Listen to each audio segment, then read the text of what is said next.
اعوذ باللہ من الشیطان الرجیم بسم اللہ الرحمن الرحیم رب اشرح لی صدری ویسر لی امری واحلل عقدۃ من لسانی یفقہوا قولی۔ ہم دیکھیں گے دعوت اللہ، دنیا کا سب سے عظیم کام جو اللہ تعالیٰ نے اپنے انبیاء سے لیا، اس سے افضل کوئی کام نہیں کہ انسان کو رب عظیم اپنے کام پر لگا لے۔ اللہ تعالیٰ نے موسیٰ علیہ السلام سے کہا، میں نے تجھے اپنے کام کا بنا لیا ہے۔ تو اللہ تعالیٰ سے اس دعا کے ساتھ اس سیشن کا آغاز کرتے ہیں کہ یا اللہ تو ہمیں اپنے کام کا بنا لے۔ ہمارے اندر کتنی صلاحیتیں ہیں، ہم کہاں تک یہ کام سر انجام دے سکتے ہیں، فیصلہ ہمارے بس میں نہیں۔ یا ارحم الراحمین تو قوت بھی دینا، یا اللہ کام کرنے کے مواقع بھی دینا، یا اللہ اسے قبول بھی فرما لینا، یا اللہ تو ہم سے اس کے بدلے میں راضی ہو جانا، یا اللہ ان سارے کاموں کو بہت برکتوں والا بنانا، یا اللہ ان کاموں کو اپنی رحمتوں کے حصول والا بنا دینا۔ کام ہے دعوت اللہ کا، اور اپنی حقیقت کے اعتبار سے یہ دعوت اللہ کا کام ہے، یہ اللہ کے لیے ہے۔ جب کوئی کسی تقریب کا پیغام پہنچاتا ہے تو دراصل وہ رب کا کام کرتا ہے، جہانوں کے بادشاہ کا کام، وہ کام جو سب سے افضل ہے، اللہ تعالیٰ کے چنے ہوئے بندوں کے ذریعے انجام دیا جاتا ہے۔ ایک بچی میرے پاس آئی اور کہنے لگی، ہمیں جب سب لوگ خوشخبری دیتے ہیں کہ آپ لوگ چنے ہوئے ہیں، اللہ تعالیٰ نے آپ کو اپنے کام کے لیے چنا ہے، تو ہمیں سمجھ نہیں آتی ہمارے اندر ایسی کون سی بات ہے، اور اس بات کا یقین شاید دل کے اندر نہیں اترتا۔ تو میں نے ان سے پوچھا، یہ بتائیں کہ اللہ تعالیٰ نے جب انبیاء کا انتخاب کیا، انبیاء کو چنا، تو انہیں پتا تھا؟ پتا تو انہیں بھی نہیں تھا، حتیٰ کہ ایک لمحہ پہلے بھی معلوم نہیں تھا۔ حقیقت یہ ہے کہ اللہ تعالیٰ جب کسی کو اپنے کام کے لیے منتخب کرتا ہے تو رفتہ رفتہ آہستہ آہستہ اس کے کام کے لیے تیار کیا جاتا ہے، جیسے نبی صلی اللہ علیہ وآلہ وسلم کو تیار کیا گیا۔ سب سے پہلے کام جو آپ صلی اللہ علیہ وسلم سے لیا گیا وہ کون سا تھا؟ آپ صلی اللہ علیہ وآلہ وسلم پر نازل ہونے والی پہلی وحی بتائی، وہ وحی بتاتی ہے اقرا، پڑھنے کا کام سب سے پہلے لیا گیا۔ اور پڑھنا کیسے ممکن ہے، کتنی وضاحت کے ساتھ بتایا گیا۔ اقرا بسم ربک الذی خلق، سورۃ علق آیا 1۔ آپ پڑھیں اپنے رب کے نام سے جس نے پیدا کیا۔ یہی تو پیغام ہے جو دنیا کو دینا ہے، پڑھو اپنے رب کی جانب سے جس نے پیدا کیا، اور پھر ایک کے بعد ایک موتی جڑا ہوا ہے۔ خلق الانسان من علق، سورۃ علق آیا 2۔ اس نے انسان کو خون کے لوتھڑے سے پیدا کیا، یعنی وہ انسان پڑھے گا جس کو خون کے لوتھڑے سے پیدا کیا۔ جمے ہوئے خون سے کیسا انسان وجود میں آتا ہے، جو سنتا ہے، بولتا ہے، سمجھتا ہے، بیان کرتا ہے۔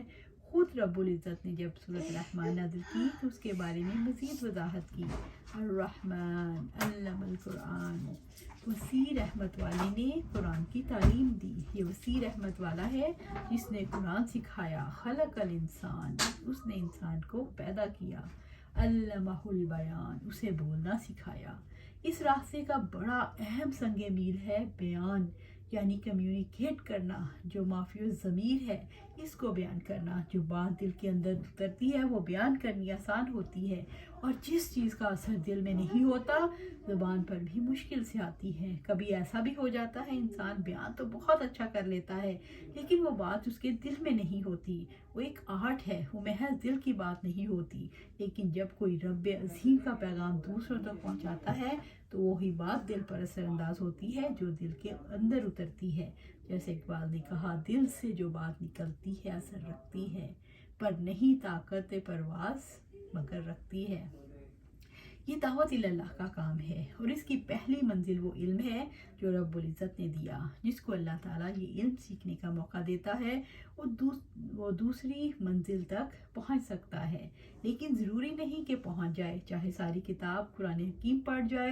ایسا کیوں ہوتا ہے؟ انسان پڑھتا ہے، اس کے معنی بھی سیکھ لیتا ہے، اس کو سمجھ بھی لیتا ہے، لیکن بات دل کے اندر نہیں اترتی۔ جانتی ہیں کیوں؟ انسان اس پر غور و فکر نہیں کرتا، اور جب تک کوئی اپنی تنہائیوں میں فطرت کے مظاہر دیکھتے ہوئے غور و فکر نہیں کرتا، اپنی مجلسوں میں تذکرہ نہیں کرتا، اس وقت تک یقین دل کے اندر نہیں اترتا۔ عجیب بات ہے، خطبۃ الوداع میں آپ صلی اللہ علیہ وسلم نے فرمایا، بلغوا انی ولو آیا، میری طرف سے لوگوں کو پہنچا دو اگرچہ ایک آیت ہی کیوں نہ ہو۔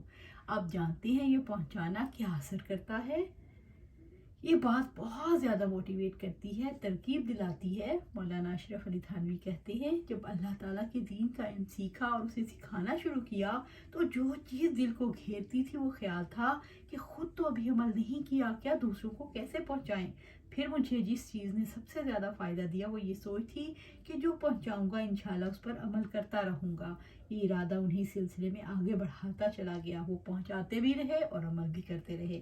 اللہ تعالیٰ انہیں غریق رحمت کرے اور سارے افراد جو آدم علیہ السلام سے لے کر آج تک اللہ تعالیٰ کا پیغام پہنچاتے رہے، اللہ تعالیٰ ان کی قبروں پر اپنی رحمت نازل فرمائے، ان کی قبروں کو جنت کے باغوں میں سے ایک باغ بنا دے، جنہوں نے اپنی زندگی کے سارے کاموں پر اللہ تعالیٰ کا پیغام پہنچانے کو ترجیح دی۔ اللہ ہمیں بھی ان میں شامل فرمائے۔ حقیقت یہ ہے کہ اللہ تعالیٰ کا پیغام یہ حق رکھتا ہے اس کو اولین ٹاپ پرائرٹی پر رکھا جائے، لیکن دنیا میں رہنے والے سب لوگ برابر نہیں ہوتے۔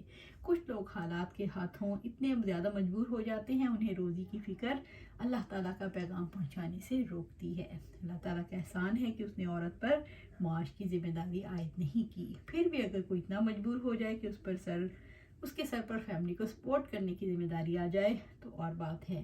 خواتین کے لیے بڑا اچھا موقع ہے کہ اپنی زندگی میں اپنی اولین ترجیح ٹاپ پرائرٹی اللہ تعالیٰ کے دین کا پیغام پہنچانا رکھیں۔